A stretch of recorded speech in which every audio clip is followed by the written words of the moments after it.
Bismillahirrahmanirrahim.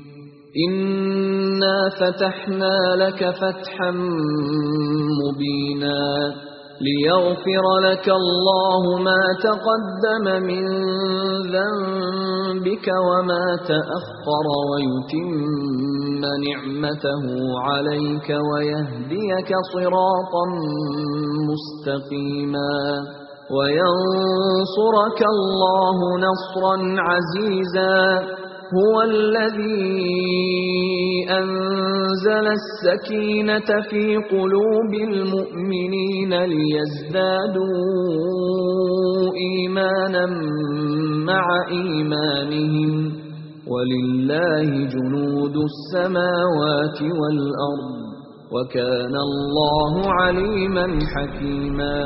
Assalamualaikum warahmatullahi wabarakatuh.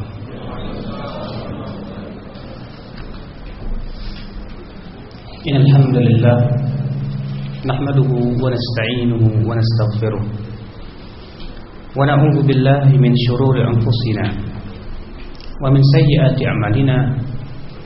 Man yahdihillahu fala mudilla lahu wa man yudlil fala hadiya lahu.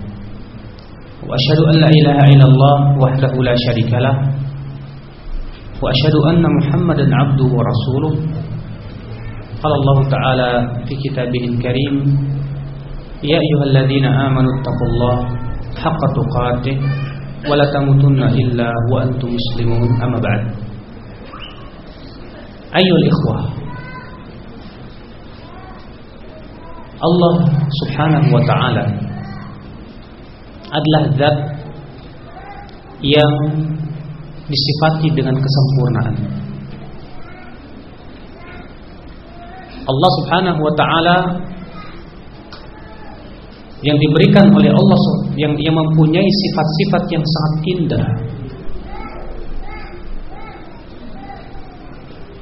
Di antara sifat Allah Al-Jamil, yang maha indah. Di antara sifat Allah Ar-Rahman, yang maha penyayang. Di antara sifat Allah Al-Latif, yang maha lembut. Di antara sifat Allah Al-Alim, yang maha mengetahui. Sifat-sifat yang sangat sempurna, di mana Allah subhanahu wa ta'ala meniadakan dari dirinya kezaliman. Allah berfirman, innallaha la yadhlimu mithqala dzarrah. Sesungguhnya Allah tidak pernah menzalimi, tidak pernah berbuat zalim sedikit pun juga. Karena Allah subhanahu wa ta'ala zat yang maha sempurna. Allah subhanahu wa ta'ala adalah zat yang tidak mungkin diberikan kepadanya sifat yang kurang. Tentu ayyuhal ikhwah, Allah pun akan menurunkan agama yang itu adalah merupakan kemaslahatan bagi hamba.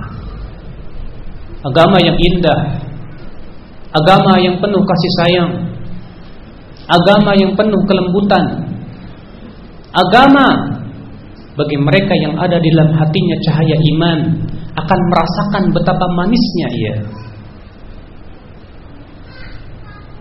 Ikhwatal Islam, a'azzani Allah wa iyyakum. Maka Allah mengutus seorang rasul yang disifati dia seorang penyayang. Allah berfirman dalam surat At-Taubah ayat 128. Laqad ja'akum rasulun min anfusikum azizun 'alaihi ma 'anittum harisun 'alaikum bil mu'minina raufur rahim. Sungguh kata Allah, telah datang kepada kalian seorang rasul dari diri kalian. Bagaimana sifat rasul itu? Di sini Allah subhanahu wa ta'ala mensifati bagaimana sifat seorang rasul. Subhanallah. Azizun 'alaihi ma 'anittum, dia merasa susah terhadap apa yang menimpa kalian. Rasul ini merasa sedih ketika sesuatu ada yang memberatkan kalian. Azizun 'alaikum ma 'anittum, harisun 'alaikum, dia begitu sangat semangat memberikan hidayah kepada kamu. Bil mu'minina raufur rahim, Dan kepada kaum mukminin Dia Rauf, Dia Rahim, begitu lembut dan kasih sayang. Rasulullah sallallahu alaihi wasallam diutus oleh Allah rahmatan lil alamin, sebagai rahmat untuk semesta alam.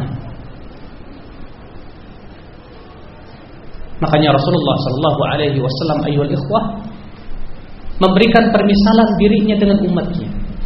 Luar biasa.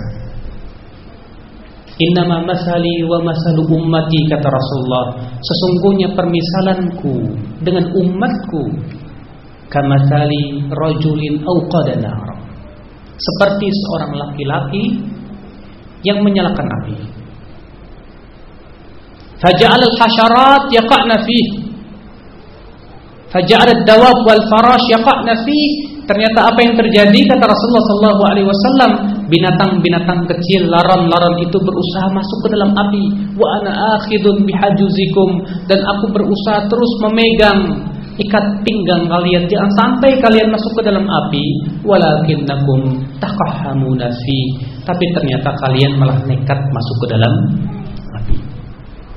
Ya akhi, cobalah antum pikirkan, Rasulullah lebih sayang kepada diri kita daripada diri kita kepada diri kita sendiri.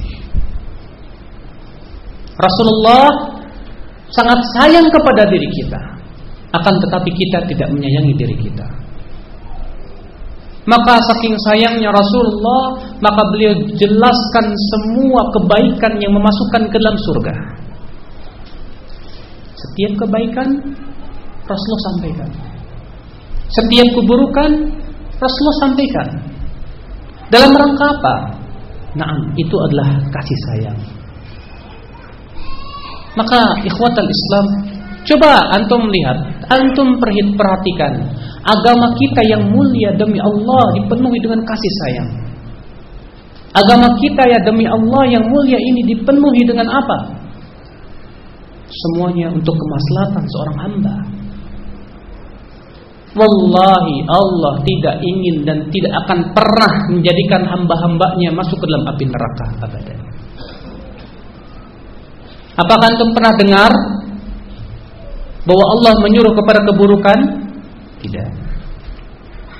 Apakah antum pernah mendengar bahwa Rasulullah sallallahu alaihi wasallam menyuruh kepada keburukan? Tidak, demi Allah. Ikhwatul Islam, namun barangkali yang menjadi bahan pemikiran kita tentang kalau Islam ini begitu sangat kasih sayang, kalau agama ini yang begitu sangat penuh kasih sayang, di sini kita bertanya-tanya, apa sebetulnya hakikat kasih sayang itu? Apakah kasih sayang itu artinya ditampar ya pipi kiri diberikan pipi kanan? Apakah hakikat kasih sayang itu artinya si hamba seorang dibiarkan mengikuti syahwat dan hawa nafsunya? Apakah hakikat kasih sayang itu artinya seseorang dibiarkan bebas bagaikan binatang ternak? Coba kita pikirkan, kasih sayang seperti apa? Bapak, kalau bapak punya anak, sayang kepada anak, bagaimana kasih sayang kita kepada anak kita? Tentu Pak, bapak harus memberikan kedisiplinan kepada si anak. Bila si anak berani berbuat keburukan yang akan bisa memberikan mudarat atau bahaya bagi hidupnya, apa yang antum lakukan? Tentu jawabnya adalah kita cegah. Ya bukan? Sahih. Ketika kita melihat anak kita misalnya dia berani main api, kita ambil. Apa yang terjadi? Si anak menangis. Apakah kemudian karena kasih sayang kita kepada si anak kita kasihkan lagi apinya? Atau tetap kita tahan api itu supaya si anak tidak terkena panasnya api? tentu jawabnya tetap kita ambil. Itu kasih sayang. Allah sayang kepada kita. Rasulullah sayang kepada kita. Maka Allah karena sayang kepada hambanya, Allah tidak ingin dia masuk ke dalam api neraka. Bagaimana caranya? Allah berikan perintah, Allah berikan larangan. Terkadang ya akhi, perintah dan larangan tidak sesuai dengan selera kita, tidak sesuai dengan syahwat kita. Sahih. Terkadang perintah Allah begitu berat kita jalankan. Kenapa? Sayang Allah Subhanahu wa taala kepada kita. Makanya antum lihat di halaman 2 ya akhi. Simaklah perkataan Ibnu Qayyim yang mengulas tentang hakikat kasih sayang. Beliau berkata, di antara perkara yang harus diketahui bahwa sesungguhnya rahmat adalah sifat yang menunjukkan penyampaian manfaat dan maslahat kepada hamba. Subhanallah. Inilah ya akhi hakikat kasih sayang. Kasih sayang yang senantiasa digembar-gemborkan oleh orang barat itu semua semu. Kasih sayang yang digambar-gemborkan oleh orang-orang Yahud, orang Nasrani semua semu. Kasih sayang Islam itulah hakikat daripada kasih sayang. Ibnu Qayyim mengatakan, hakikat kasih sayang itu apa? Sifat yang menunjukkan penyampaian manfaat dan maslahat kepada hamba, walaupun si hamba tidak menyukainya dan berat baginya. Inilah rahmat yang hakiki. Maka orang yang paling sayang kepadamu adalah yang membuatmu susah demi menyampaikan kemaslahatan dan mencegah mudarat darimu. Seorang ayah yang sayang kepada anaknya akan memaksanya agar beradab dengan ilmu dan amal, dan menyusahkannya. Ya, bisa jadi dengan cara apa? Memukul misalnya, mencegahnya dari syahwat yang akan memberikan bahaya kepadanya.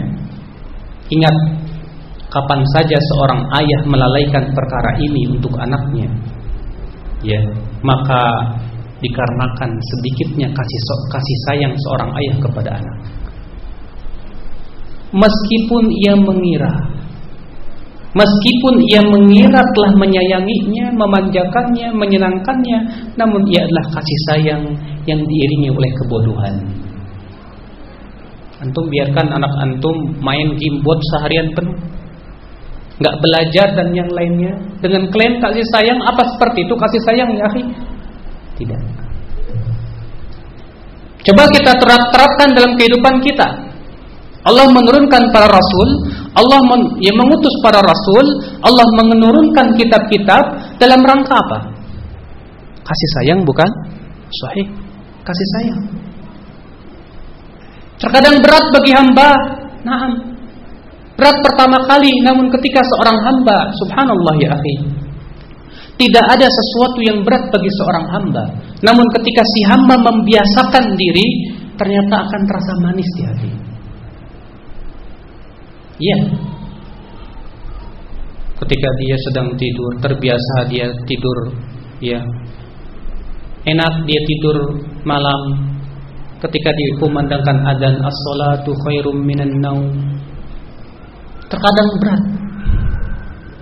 Dia memilih antara bantalnya atau pergi sholat. Di sini butuh perjuangan. Pertama berat. Lama-kelamaan apa yang terjadi? Terasa manis di hati.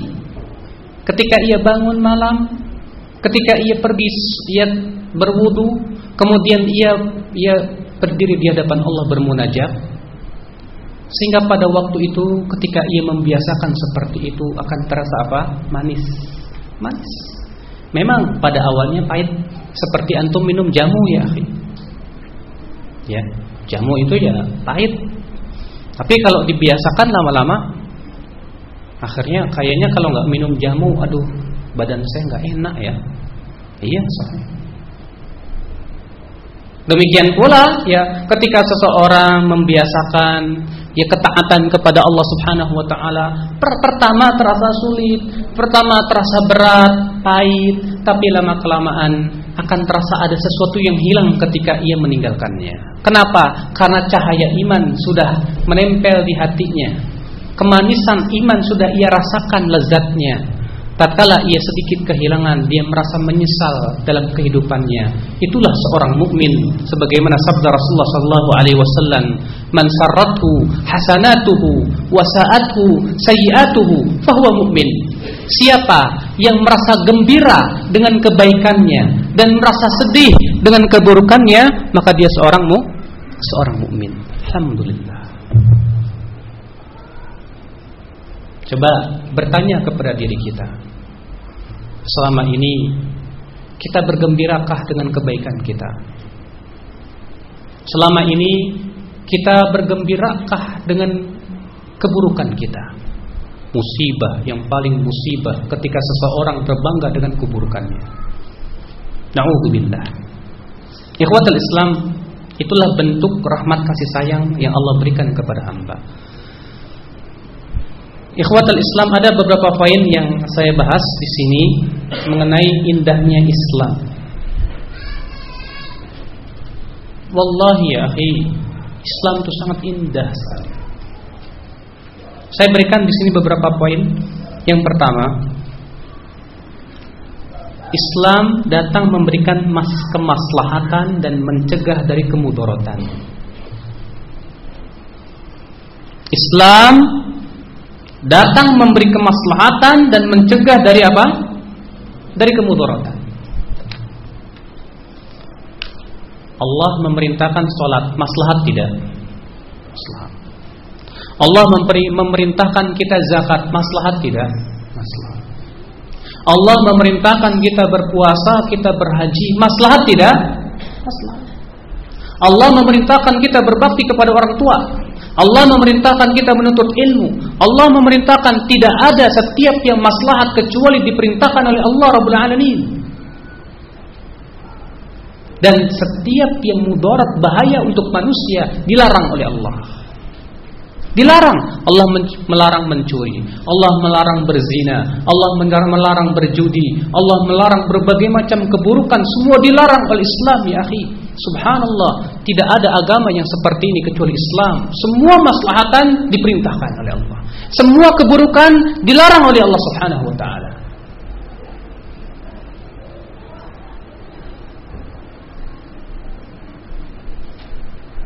Ikhwatul Islam, Allah berfirman dalam surat An-Nahl ayat 16, surat 16 ayat 90. Innallaha ya'muru bil 'adli wal ihsan wa ita'i dzil qurba wa yanha 'anil fahsya'i wal munkari wal baghi ya'idzukum la'allakum tadhakkarun. Sesungguhnya Allah menyuruh kamu berlaku adil dan berbuat ihsan kebaikan, memberi bantuan kepada kerabat, dan dia melarang melakukan perbuatan keji, kemungkaran dan permusuhan. Dia memberikan pengajaran kepada kamu agar dapat mengambil pelajaran. Subhanallah, tidak ada setiap kebaikan kecuali diperintah oleh Allah, tidak ada setiap keburukan kecuali dilarang oleh Allah. Ikhwatul Islam, namun terkadang lihat indahnya Islam. Bila misalnya dalam suatu perkara ada padanya sisi bahaya, ada padanya sisi manfaat, beradu di situ. Bagaimana Islam datang? Islam memberikan sebuah solusi yang tepat. Apabila di situ ada padanya bahaya, mara bahaya atau mudarat, dan di situ juga ada manfaat, dilihat dan ditimbang. Bila ternyata kebaikannya atau manfaatnya lebih besar, maka diperintahkan oleh Allah. Bila ternyata bahaya atau mudaratnya lebih besar, maka dilarang oleh Allah Subhanahu wa ta'ala. Coba lihat, Allah berfirman dalam surat Al-Baqarah ayat 219. Yas'alunaka 'anil khamri wal maisir. Qul fihima ismun kabirun wa manafi'u lin-nas wa ismuhuma akbaru min naf'ihima. Subhanallah, sebuah kaidah yang agung dalam kehidupannya. Mereka bertanya kepadamu tentang arak dan judi. Katakan, hai Muhammad, pada keduanya terdapat dosa besar dan manfaat-manfaat untuk manusia. Lihat, pada arak, pada judi ada dosa besar, artinya ada bahaya. Di sana pun ada manfaat, apalagi Allah di sini menyebutnya dengan jamak, dengan bentuk muntahal jumu' manafi', yang menunjukkan bahwa manfaatnya tidak sedikit. Tapi Allah mengatakan apa? Namun dosanya lebih besar daripada manfaat. Bahayanya lebih besar daripada manfaatnya. Maka Allah haramkan arak tidak? Allah haramkan arak. Ya akhi, mungkin bagi mereka yang terbiasa minum arak terasa berat. Tapi subhanallah, lihat bagaimana Rasulullah SAW menempa para sahabat. Ketika diturunkan ayat yang mengharamkan arak, langsung ditumpahkannya arak-arak itu. Sampai disebutkan bahwa jalan Madinah banjir dengan arak. Ikhwatul Islam, setiap yang bahaya dan mudarat kepada manusia dilarang oleh Allah. Makanya Pak, alhamdulillah ya, manusia diberikan kelebihan daripada binatang. Namun terkadang yang diberikan kelebihan ini tidak bisa menggunakan kelebihan yang Allah berikan kepadanya. Sebuah contoh yang ringan saja. Narkoba, arak, judi. Saya yakin saya sama antum semua agama sepakat bahwa itu bahaya buat kehidupan manusia. Iya bukan? Jawabnya ya. Namun terkadang seorang hamba yang diberikan kepadanya mata, akal, penglihatan dia, pendengaran dia tidak bisa menggunakan. Iya. Antum berikan narkoba kepada ayam atau kepada kambing. Kira-kira kambing itu mau makan enggak? Enggak. Antum ambil heroin, kasih ke kuda. Kira-kira kuda itu mau makan enggak, Pak? Enggak. Hatta antum ancam kuda, kalau enggak mau makan heroin, saya sembelih kamu. Tetap dia enggak bakalan mau makan. Tapi aneh, yang kuda tidak punya akal, manusia yang punya akal tidak tahu kalau ternyata narkoba itu mudarat buat dia, dimakan juga.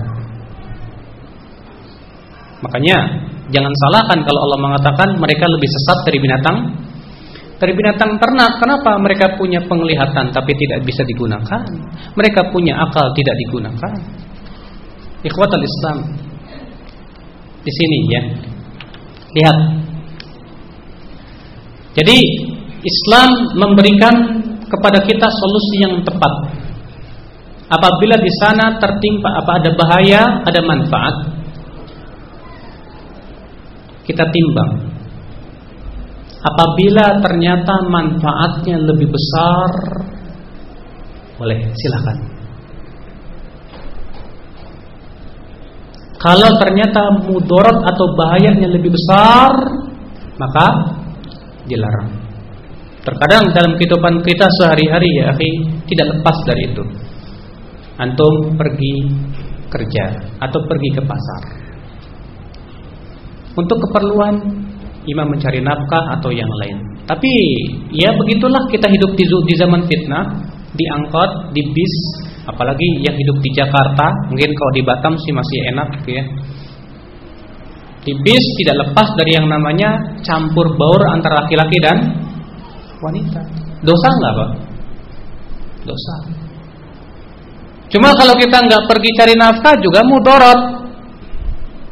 Iya enggak? Manfaatnya pada waktu itu lebih besar.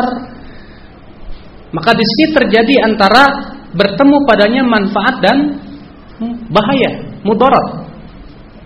Bagaimana ini? Apakah kemudian kita diam saja di rumah dengan klaim, "Oh, banyak maksiat di luar, jadi saya tidak perlu mencari nafkah"? Tidak seperti itu Islam. Maka Islam menyuruh, silakan kamu mencari nafkah. Memang di sana ada sedikit mudarat, tapi maslahatnya lebih besar. Subhanallah, itulah Islam, ikhwatul Islam, a'azzani Allah wa iyyakum. Bahkan sesuatu yang haram kalau ternyata maslahatnya besar bisa boleh. Sesuatu yang haram kalau ternyata maslahatnya besar bisa jadi boleh. Tapi ingat Pak, kaidah ini tidak sembarangan orang boleh menggunakan. Butuh kepada kedalaman ilmu dan pengalaman. Mungkin hadirin bertanya-tanya, masa sih ada yang haram jadi boleh? Al-jawab, kita kan tadi sudah kita pelajari bahwa agama kita porosnya dua, maslahat dan mudarat. Ima mendatangkan maslahat atau menolak mudarat. Coba berikan contoh sesuatu yang haram menjadi boleh karena di sana ada maslahat yang besar. Saya berikan contoh. Rasulullah SAW bersabda, la kadiba illa fi thalath.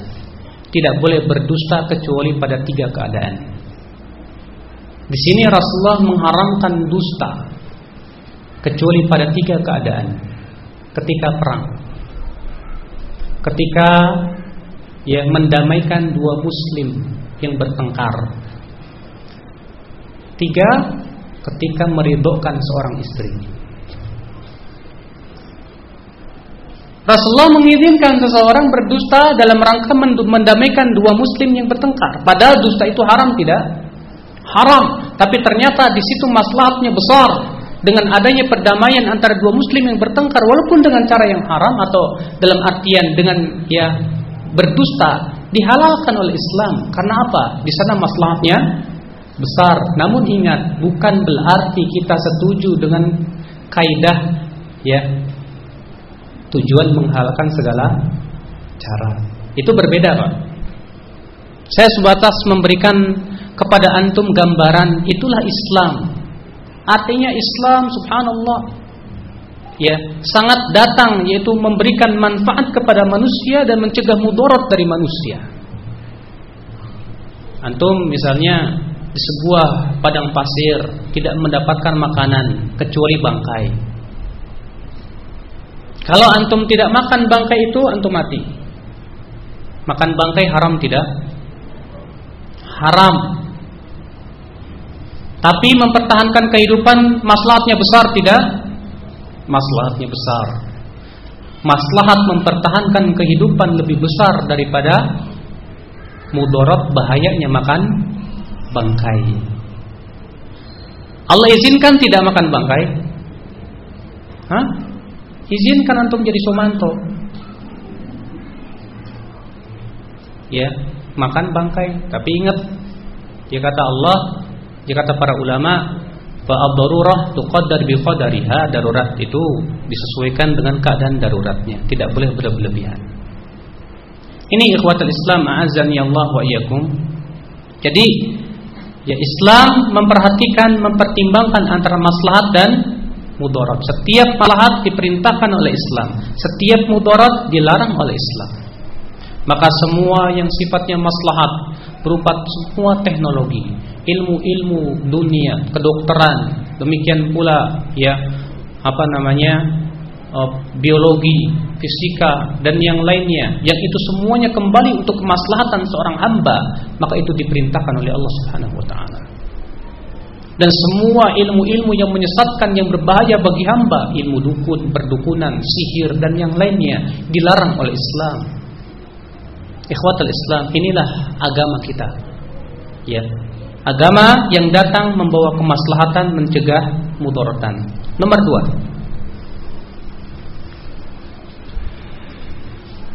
Perhatikan ikhwatul Islam, Islam adalah agama yang mudah.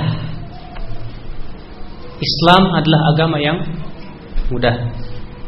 Allah berfirman dalam surat Al-Hajj ayat 78, "Wa ma ja'ala 'alaikum fid dini min haraj." Dan dia tidak menjadikan kesukaran untukmu dalam agama. Allah juga berfirman, "Yuridullahu bikumul yusra wa la yuridu bikumul usra." Allah menginginkan untukmu kemudahan dan tidak menginginkan untukmu kesukaran. Nabi sallallahu alaihi wasallam bersabda, "Innad dina yusrun wa la yushadud dina illa ghalabahu." Sesungguhnya agama ini mudah, tidak ada orang yang memperberatnya kecuali akan kalah. Agama kita mudah, Pak. Coba kita lihat ya, kemudahan Islam dapat kita tinjau dari 3 aspek. Kemudahan Islam dapat kita tinjau dari 3 aspek. Yang pertama, bahwa perintah dan larangan Allah secara zatnya adalah mudah. Perintah dan larangan Allah secara zatnya artinya perintah itu sendiri mudah. Salat mudah enggak? Mudah. Coba antum lihat. Allah mewajibkan kepada kita berapa kali? 5 kali. Subuh, zuhur, asar, maghrib, isya. Allah tidak menyuruh kepada kita 50, enggak. 5 kali. Itu pun Allah jadikan waktunya mudah. Waktu subuh orang semua sudah bangun. Waktu zuhur semua orang sudah ya lagi enak. Asar, maghrib, isya. Allah tidak mewajibkan kita sholat jam 2 malam, tidak. Yang mudah. Antum sekali sholat berapa menit? Paling banter 10 menit. Itu juga udah kelamaan. Iya. Terkadang ada orang yang sholat 10 menit aja udah di belakang dem-deman gitu kan. 10 menit, taib 10 kali 5 berapa Pak? 50 menit. 50 menit dibandingkan 24 jam gak ada apa-apanya. Mudah. Yang 50 menit ini pun juga dibagi-bagi lagi oleh Allah Subhanahu wa ta'ala. Mudah tidak? Mudah Islam itu. Zakat. Allah wajibkan zakat mudah. Apakah semua harta wajib zakat? Tidak.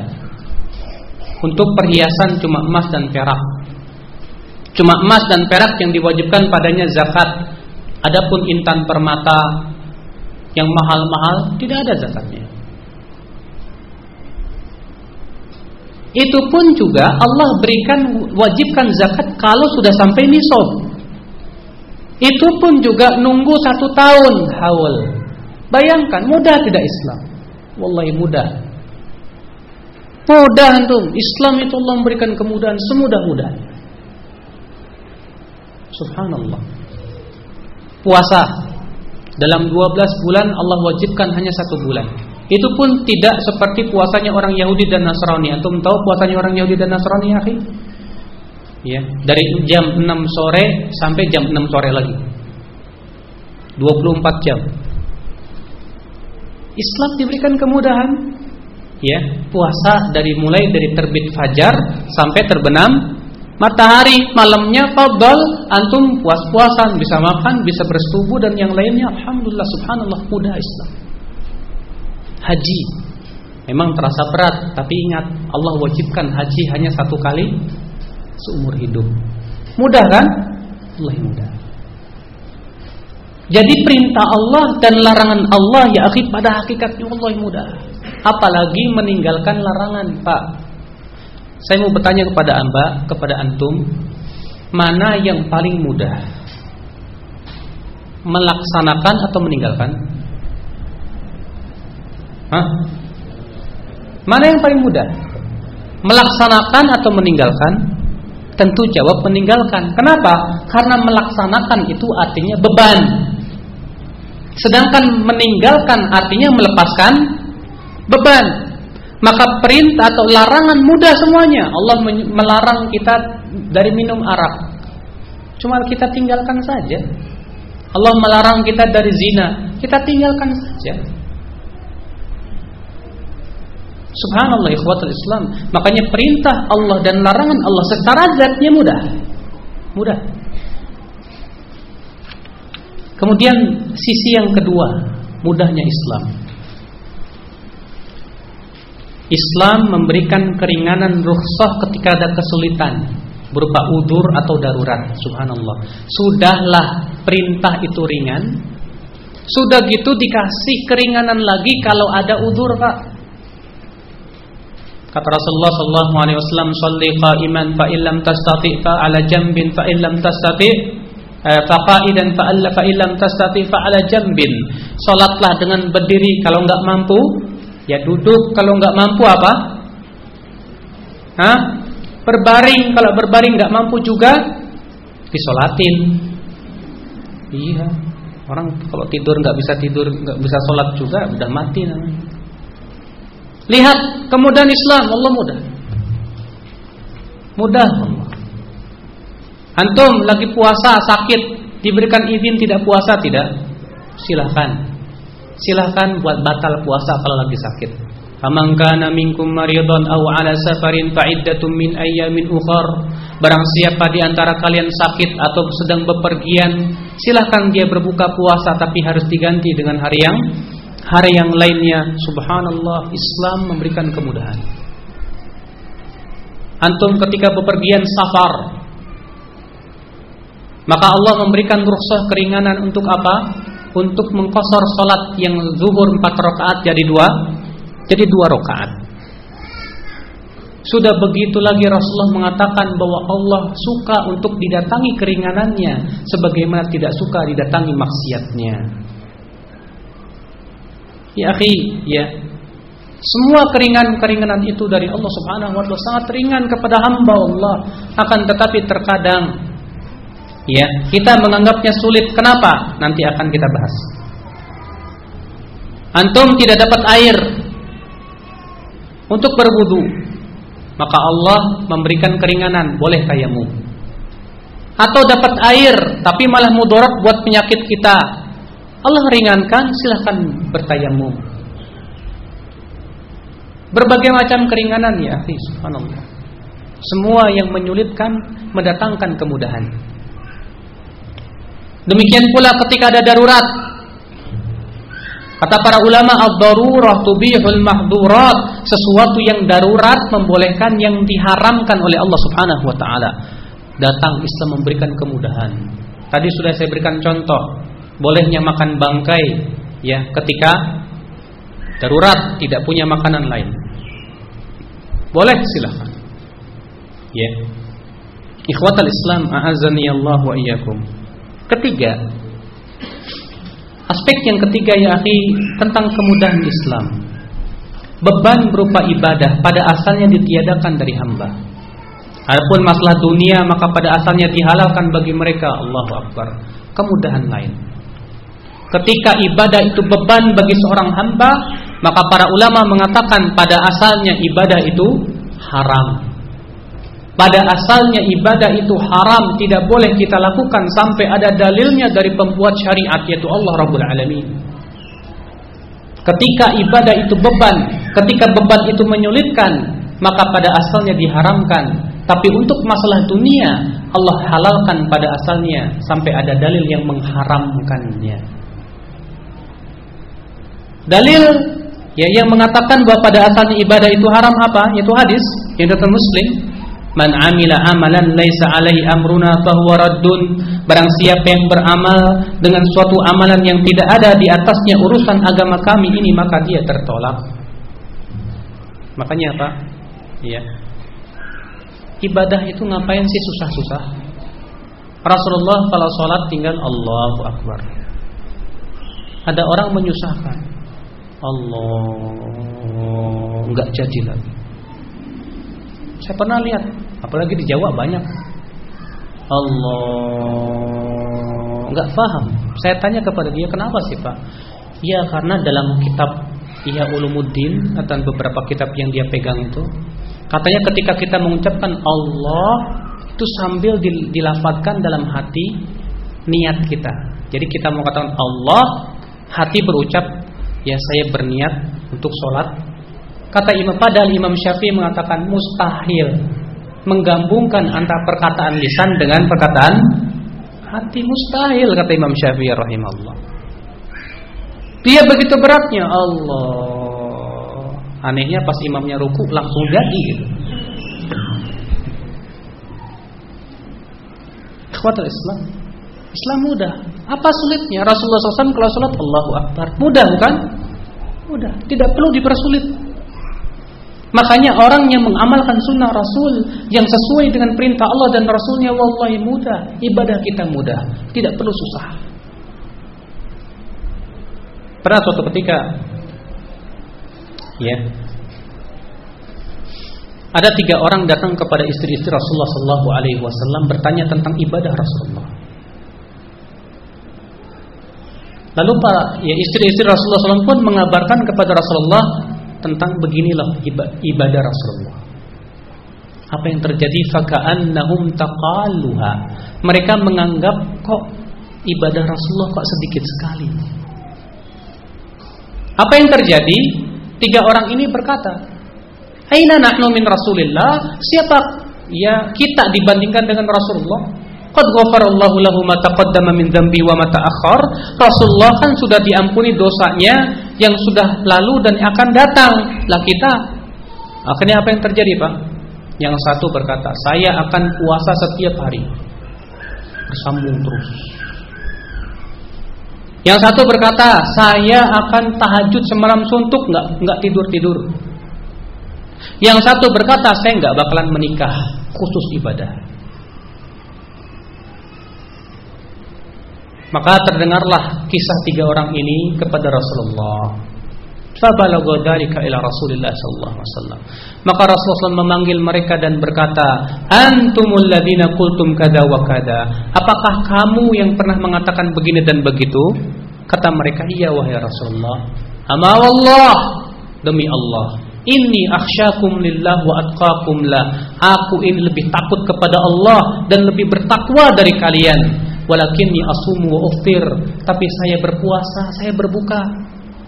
Saya tidur malam, saya pun sholat malam, saya pun menikah dengan wanita. Siapa yang tidak menyukai sunnahku, ia bukan dari golonganku, kata Rasulullah SAW. Lihat, ketika ada orang yang ingin mempersulit agama kita, dilarang oleh Rasulullah. Bahkan Allah marah dan Rasulnya marah kepada orang yang mempersulit agama kita ini, ya Pak. Sahih. Seorang sahabat sholat berjamaah. Jadi imam sholat isya waktu itu. Akhirnya dia sholat panjang sekali. Sampai-sampai ada makmum yang keluar. Saking panjangnya tuh sholatnya imam. Akhirnya rupanya makmum yang keluar ini dituduh dia itu munafik. Apa yang terjadi? Si makmum yang keluar ini ngelapor ke Rasulullah dan berkata, ya Rasulullah, saya dituduh munafik dan begini. Maka Rasulullah marah. Dipanggilnya imam itu dan berkata, afattan anta, apakah kamu hendak membuat manusia lari?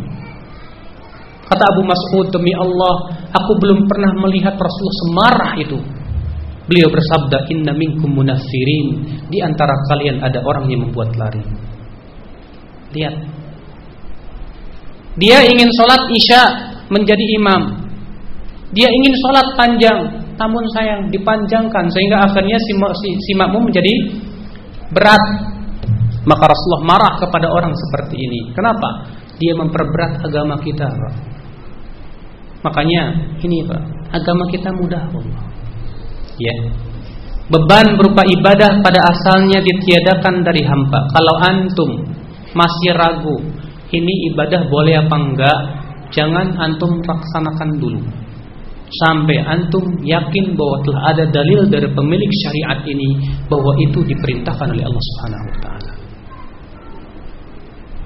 Kenapa? Karena pada asalnya ibadah itu haram, mudah. Masalah dunia pada asalnya halal, fadhal. Antum makan apa saja tafadhal sampai ada dalil yang mengharamkannya. Baru kalau ternyata ada dalil dari Al-Qur'an atau hadis atau ijma atau qiyas yang mengharamkan itu, kita tinggalkan. Adapun kalau belum ada yang mengharamkannya, jangan berani-berani mengharamkan masalah dunia. Mudah, wallahi mudah. Antum mau membuat produksi apa? Silakan. Pada asalnya halal. Pada asalnya halal. Ikhwatal Islam, a'azzani Allah wa iyyakum. Kemudian yang ketiga, Islam memelihara kehidupan manusia. Islam memelihara kehidupan manusia.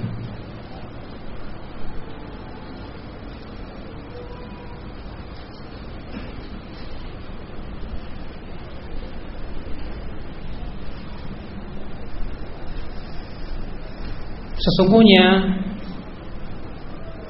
Islam memelihara 5 perkara yang amat penting bagi manusia. Apa itu 5 perkara ini? Agama, jiwa, akal, harta, kehormatan, keturunan. Iya. Imam Asy-Syatibi berkata, umat Islam telah bersepakat bahwa syariat ini ditetapkan untuk menjaga 5 perkara yang penting: agama, jiwa, keturunan, harta, dan akal.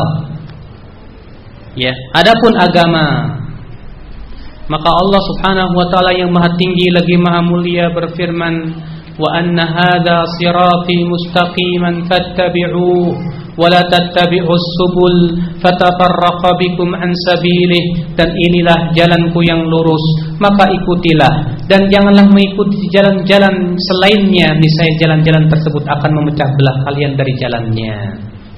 Ikhwatal Islam, Allah menyuruh kita mengikuti jalannya, karena itu adalah keselamatan dalam agama, dan melarang untuk mengikuti jalan-jalan selainnya, karena itu dapat merusak agama kita dan menjerumuskan ke dalam api neraka. Ikhwatal Islam, agama sangat penting dan sangat penting bagi seorang hamba. Kenapa demikian? Pertama, karena manusia mempunyai fitrah untuk mempertuhankan. Sudah fitrah manusia mempertuhankan sesuatu. Kalau dia tidak mempertuhankan Allah, pasti dia akan mempertuhankan siapa? Makhluk. Orang Nasrani mempertuhankan salib Nabi Isa. Orang Yahudi mempertuhankan Uzair. Orang Buddha mempertuhankan Siddhartha Gautama. Orang Hindu mempertuhankan Tuhannya. Hatta orang komunis mempertuhankan materi. Kenapa? Karena memang itu adalah fitrah manusia. Ada di India mempertuhankan kemaluan wanita. Ada lagi di India mempertuhankan sapi. Ada lagi di sebelah sana yang mempertuhankan matahari, mempertuhankan bintang-bintang. Kenapa? Karena memang manusia punya fitrah mempertuhankan. Maka Islam datang, dan ini adalah kebutuhan manusia, bahwasanya yang berhak dipertuhankan hanyalah Allah Rabbul Alamin. Para rasul dari Nabi Nuh sampai Nabi Muhammad sallallahu alaihi wasallam, ayyuhal ikhwah, dakwahnya satu, ani'budullah wajtanibut taghut, ya beribadah kepada Allah saja dan jauhi semua tagut-tagut yang ada.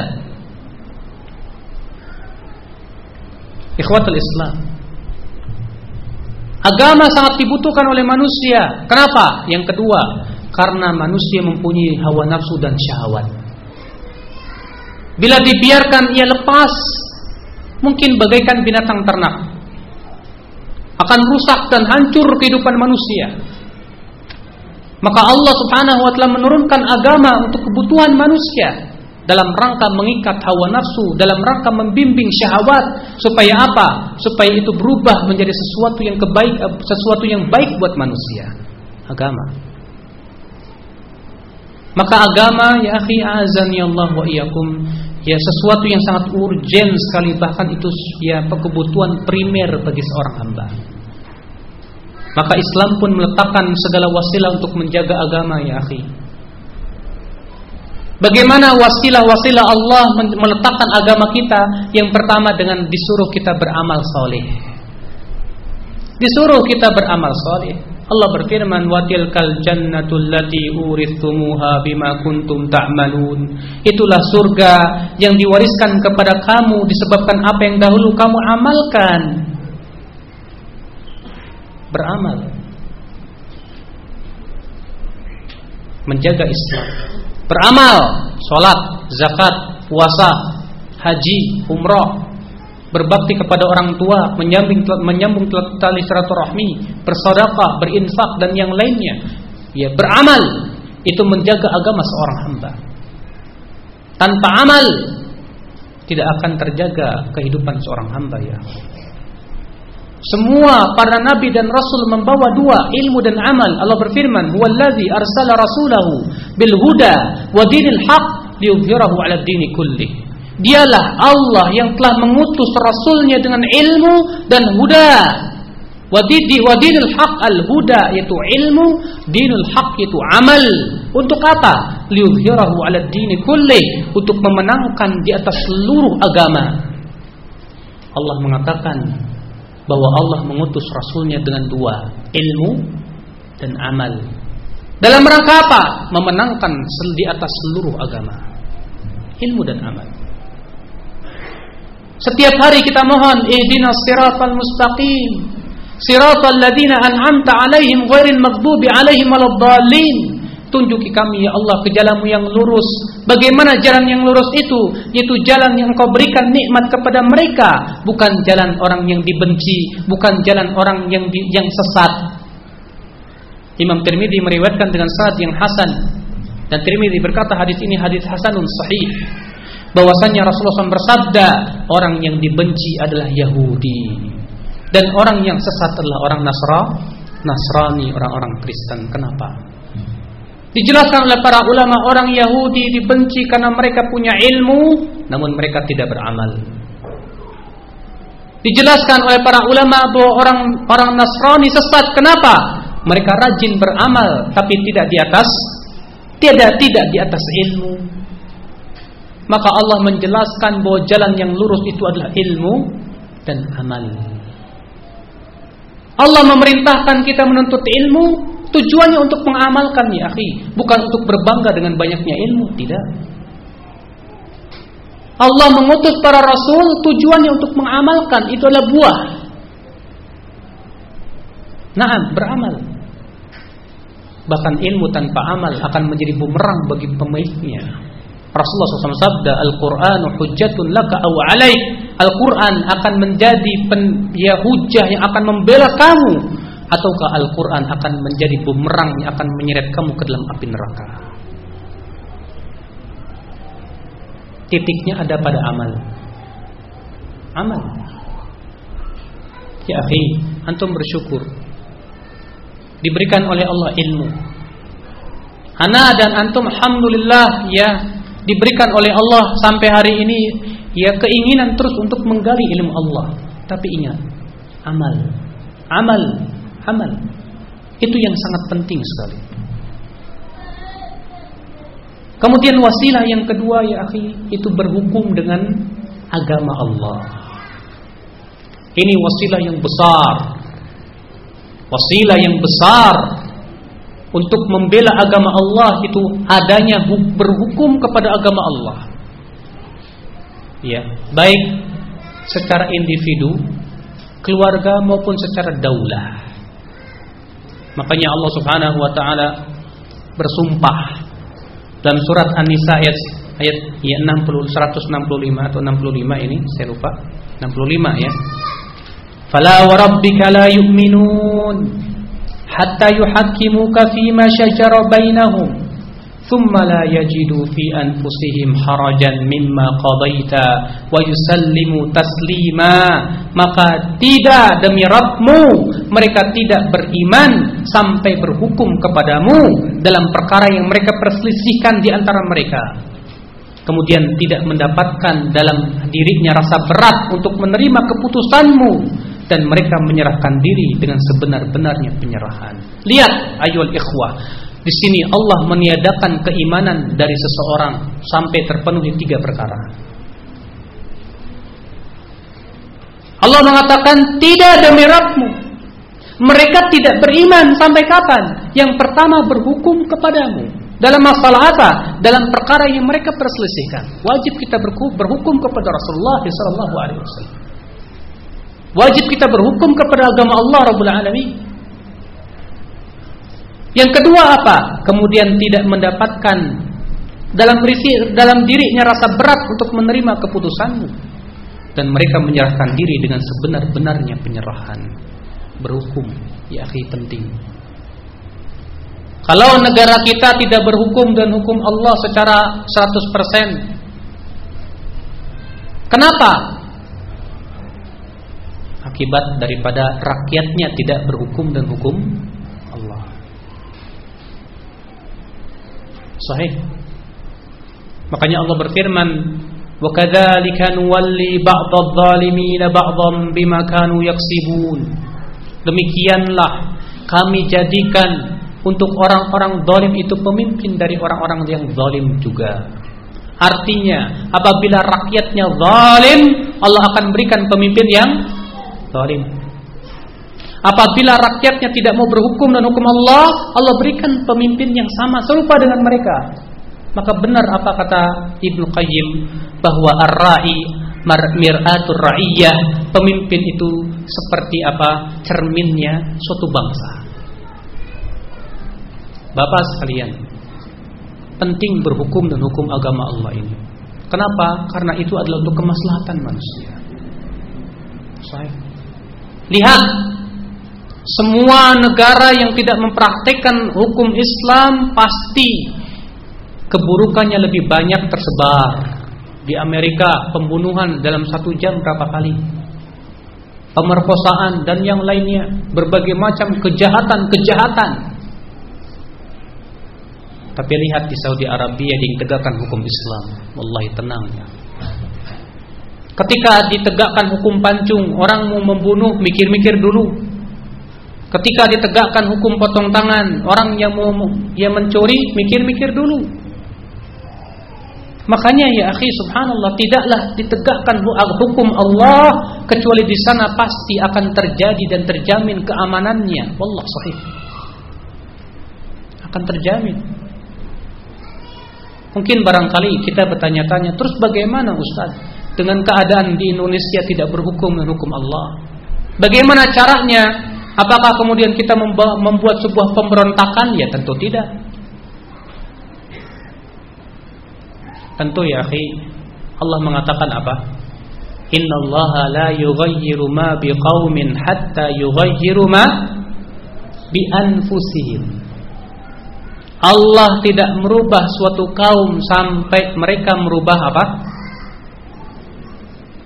Sampai mereka merubah apa? Dirinya sendiri. Allah tidak mengatakan sampai mereka merubah pemerintahnya. Allah tidak mengatakan sampai mereka merubah sistemnya. Tapi Allah mengatakan sampai mereka merubah dirinya sendiri. Ini menunjukkan perubahan harus dari diri kita. Harus dari setiap individu muslim berubah.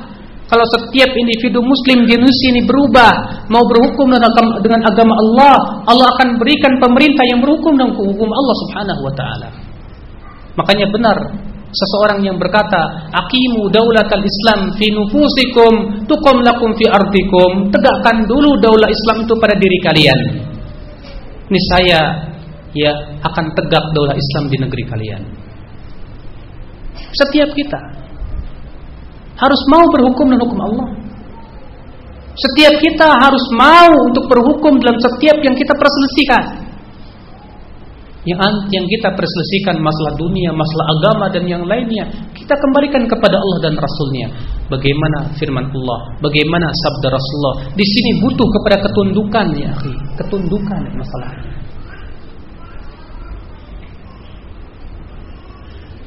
Ikhwatul Islam. Yang ketiga, wasilah untuk menjaga agama itu mendakwahkannya. Dakwah. Makanya Allah Subhanahu wa taala ayyuhal ikhwah menganggap dakwah adalah pekerjaan yang paling mulia. Allah berfirman, "Wa man ahsanu qul hadhihi sabili ad'u ila Allah ala basiratin ana wa man ittaba'ani." Katakan, hai Muhammad, inilah jalanku, aku berdakwah kepada Allah. Allah mengabarkan bahwa jalan Rasulullah adalah berdakwah kepada Allah. Ini adalah merupakan pekerjaan para nabi dan rasul. Dan Allah berfirman dalam surat Fussilat ayat 33 apa? Wa man ahsanu qawlan mimman da'a ila Allah wa amila salihah. Siapakah yang paling baik perkataannya dari orang yang berdakwah kepada Allah dan beramal saleh. Ini menunjukkan bahwasanya pekerjaan yang sangat mulia adalah berdakwah. Kenapa? Dengan dakwah seseorang manusia diberikan bimbingan kepada surga. Dengan dakwah seorang manusia diberikan basirah dan ilmu tentang hak dan batil. Ini jalan ke surga, ini jalan ke neraka. Sahih. Namun Pak, berdakwah bukan pekerjaan yang mudah. Kata para ulama, dakwah itu harus dengan ilmu. Apakah seenaknya seseorang mudah berdakwah ke sana kemari ceramah sementara dia tidak punya ilmu? Abadan tidak. Allah Subhanahu wa taala mengharamkan berkata dengan tanpa ilmu. Perhatikan Allah berfirman dalam surat Al-A'raf ayat 33. Ya. Qul innama harrama rabbiyal fawahisha ma dhahara minha wa ma batan wal itsma wal baghya bighairil haqqi wa an tusyriku billahi ma lam yunazzil bihi sultana wa an taqulu 'ala Allahi ma la ta'lamun. Perhatikan Pak, di situ tidak ada. Surat Al-A'raf ayat 33. Katakan, hai Muhammad, sesungguhnya yang diharamkan oleh Rabbku yang pertama fahisyah, yang terlihat maupun yang tersembunyi, dan dosa, dan berbuat zalim di muka bumi, dan syirik, dan engkau berkata atas Allah dengan tanpa ilmu. Ibnu Qayyim mengatakan, lihat Allah memulai dari yang paling ringan. Allah memulai dari yang paling ringan dulu. Yang pertama apa? Fahisyah. Naik dosa, naik berbuat zalim, naik syirik, mempersekutukan Allah. Tapi Allah tidak menutup ayat itu dengan syirik, Pak. Allah menutup dengan mengatakan, wa antaqulu 'ala Allahi ma la ta'lamun. Kamu berkata atas Allah dengan tanpa ilmu. Berdakwah penting, tapi ingat harus dengan ilmu. Jangan sampai seseorang berdakwah tapi ia berucap dengan tanpa ilmu, karena ia akan sesat dan menyesatkan dakwah. Makanya ya, penting di sini adanya orang-orang yang memperdalam agama Allah dalam rangka mendakwahkan Islam ini. Adapun tentang bagaimana dakwah, fikihnya dan yang lainnya bukan di sini tempatnya, karena ini pembahasan secara umum. Yang ketiga, yang D, berjihad. Jihad tonggak kejayaan Islam. Dengan jihad Islam menjadi mulia. Tanpa jihad Islam menjadi hina. Rasulullah sallallahu alaihi wasallam bersabda dalam riwayat Abu Daud, "Idza tabayatum bil inah wa akhadtum adnabal baqar wa raditum bizar' wa taraktumul jihad sallallahu alaikum dhulla la yanzi'uhu ankum hatta tarji'u ila dinikum." Apabila kamu berjual beli dengan cara inah, yaitu riba, memegang ekor-ekor sapi, ridha dengan tanaman, dan meninggalkan jihad, maka Allah akan menguasakan kepada kamu kehinaan. Tidak akan dicabut darimu kehinaan sampai kamu kembali kepada agamamu. Rasulullah mengatakan, kalau manusia umat Islam sudah meninggalkan ini, jangan salahkan kalau ternyata kehinaan menimpa kaum muslimin. Dalam hadis yang lain, akhi, dengarkan Rasulullah SAW bersabda, yushiku an tada'a bikumul umam kama tada'al akalatu ala qas'atiha. Hampir-hampir, kata Rasulullah, umat-umat kafir itu saling memanggil untuk menerkam kalian sebagaimana al-akalah, memanggil teman-temannya untuk memakan hidangan. Para sahabat bertanya kepada Rasulullah, ya Rasulullah, famin qillatina yauma'id, apakah pada waktu itu kaum muslimin sedikit, ya Rasulullah, jumlahnya, sehingga pada waktu itu semua umat-umat datang untuk memakan kaum muslimin? Kata Rasulullah, tidak. Jumlah kalian tidak sedikit, bal antum katsir, justru jumlah kalian banyak. Walakin gusaun ka gusa'is sail. Akan tetapi, kata Rasulullah, seperti apa? Buih yang dibawa oleh banjir, kata Rasulullah. Buih yang dibawa oleh banjir. Lihat, Pak, sabda Rasulullah itu benar terjadi, Pak. Negara-negara Islam dijajah oleh Belanda, Inggris, Portugis. Benar sabda Rasulullah. Kata Rasulullah, hampir-hampir umat-umat kafir itu saling memanggil untuk menerkam kalian, menjajah kalian. Dan benar sabda Rasulullah, dijajah, negara-negara Islam itu dijajah. Sampai-sampai para sahabat bertanya, "Ya Rasulullah, apakah kaum muslimin pada waktu itu sedikit?" "Tidak," kata Rasulullah, "mereka banyak. Tapi banyaknya mereka seperti apa? Gusa." Tahu gusa? Buih yang dibawa banjir. Kalau antum di Batam mungkin gak pernah kebanjiran. Yang di Jakarta kalau antum lihat, habis banjir ditinggalin apa, Pak? Sampah, itu namanya gusa. Lumpur, ular, ikan sapu-sapu, kaleng, sampah, itu gusa. Umat Islam digambarkan oleh Rasulullah bagaikan gusa. Sahih.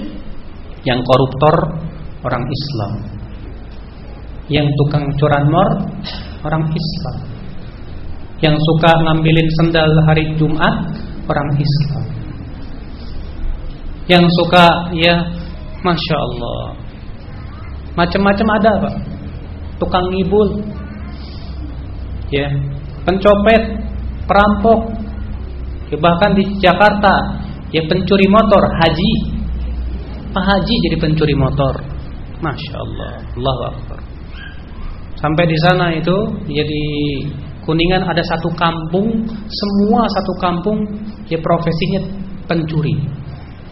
Kampung pencuri. Orang Islam semuanya. Benar sabda Rasulullah, umat Islam itu seperti apa? Gusa. Dari sisi akidahnya hancur, kesyirikan sudah merajalela. Gusa, itu gusa. Kalau orang Nasrani menyembah 3 Tuhan. Sampai-sampai kalau ada gerakan Nasrani masuk, ribut umat Islam. Kenapa? Karena mempertuhankan 3 Tuhan. Tapi terkadang banyak umat Islam tidak sadar kalau mereka mempertuhankan Tuhan yang banyak. Berapa banyak kuburan wali yang dipertuhankan selain Allah. Datang ke kuburan, nangis-nangis di situ, berdoa di kuburan. Kalau antum lihat di sana kuburan-kuburan Wali Songo, antum akan lihat di situ. Dia sampai ada yang sujud di depan kuburan. Minta-minta kepada mayat yang ada di kuburan, mempertuhankan selain Allah. Saya punya teman datang, dia survei ingin melihat 9 kuburan yang ada di Bogor. Di Bogor itu namanya di Empang, Pak. Ada 9 kuburan di situ, disebut kuburan wali, 9 wali di situ. Banyak pejabat, banyak orang-orang atasan yang datang ke situ minta-minta. Pergilah teman saya ke situ, cuma sebatas ingin tahu aja dia. Begitu masuk dimintai uang 100.000. Ya udah masuk dia. Dilihat oleh dia. Ada 9 kuburan. Banyak orang di situ lagi khusyuk baca Al-Qur'an gitu kan. Ditanya, "Pak, Bapak di sini sudah berapa hari?" Dia jawab, "Sudah 3 hari." "Saya di sini sudah 3 hari, Pak, dan 3 kali khotam Quran." Bayangkan. Di kuburan bisa khotam Quran, di rumahnya, di masjid bahkan gak bisa.